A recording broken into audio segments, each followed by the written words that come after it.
ভারত ও পাকিস্তানের মধ্যকার উত্তেজনা এখন যুদ্ধ পরিস্থিতির রূপ নিয়েছে। পরমাণু শক্তিধর প্রতিবেশী দেশ দুটি সামরিক প্রস্তুতি নিচ্ছে। উত্তেজনার মধ্যে সীমান্তে গোলাগুলির ঘটনা এখন আর নতুন নয়, বরং নিয়মিত ঘটনা। এরই মধ্যে পাকিস্তানের পক্ষ থেকে সামনে এলো নতুন তথ্য। মাত্র ৩৬ ঘন্টার মধ্যেই পাকিস্তানে আক্রমণ করবে ভারত। টানা ষষ্ঠবারের মতো ভারত পাকিস্তান সীমান্তে গোলাগুলির ঘটনা ঘটেছে। আজ রাজনীতি বিষয়ক মন্ত্রিসভা কমিটির বৈঠক ডেকেছেন নরেন্দ্র মোদী। একদিকে মোদীর রাজনীতি বিষয়ক মন্ত্রিসভার বৈঠক, অন্যদিকে ভারত ২৪ থেকে ৩৬ ঘন্টার মধ্যে পাকিস্তানে হামলা চালানোর পরিকল্পনা করছে বলে নির্ভরযোগ্য গোয়েন্দা তথ্যে ইঙ্গিত পাওয়ার কথা জানিয়েছে ইসলামাবাদ। ওয়ালটন আবারও মিলিয়নিয়ার অফারে ওয়ালটন ফ্রিজ কিনে আপনিও হয়ে যেতে পারেন মিলিয়নিয়ার।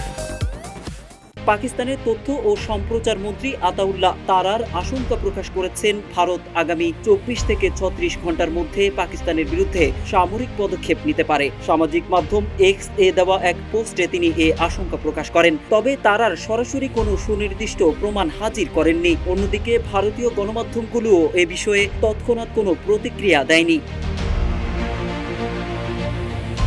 পাকিস্তানি মন্ত্রীর দাবি, পাকিস্তানের কাছে এমন গোয়েন্দা তথ্য রয়েছে যা বলছে ভিত্তিহীন অভিযোগের ভিত্তিতে ভারত আক্রমণ চালাতে পারে। তারা যে কোনো আগ্রাসনের দৃঢ় জবাব দেওয়ার কথাও জানিয়েছে। পাকিস্তান এও বলছে এর ফলে উপমহাদেশের যে কোনো ধরনের মারাত্মক পরিণতির দায়ভার থাকবে ভারতের উপর।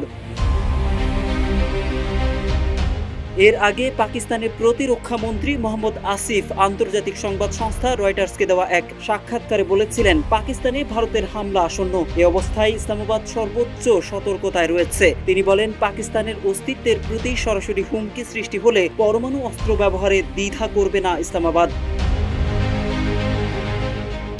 অন্যদিকে ভারতের পক্ষ থেকেও এসেছে কড়া বার্তা। মঙ্গলবার সন্ধ্যায় নয়াদিল্লিতে নিজ বাসভবনে ভারতের প্রধানমন্ত্রী নরেন্দ্র মোদী উচ্চ পর্যায়ের বৈঠক করেন। ওই বৈঠকে উপস্থিত ছিলেন তিন বাহিনীর প্রধান, chief of defence Anil Chauhan, প্রতিরক্ষা মন্ত্রী রাজনাথ সিং, জাতীয় নিরাপত্তা উপদেষ্টা অজিত দোভাল। বৈঠকে মোদী বলেন, সশস্ত্র বাহিনীকে হামলার পূর্ণ স্বাধীনতা দেওয়া হয়েছে। কোথায়, কখন, কিভাবে জবাব দিতে হবে সে সিদ্ধান্ত নেবে সেনাবাহিনী।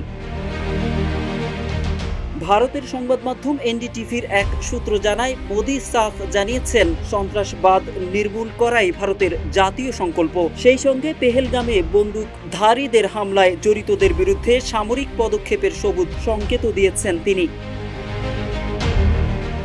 দিন যতই গড়াচ্ছে ভারত পাকিস্তান উত্তেজনা ক্রমেই যুদ্ধের দিকে ধাবিত হচ্ছে। অবস্থা দৃষ্টে মনে হচ্ছে এই উত্তেজনার পরিণতি হবে ভয়াবহ যুদ্ধ।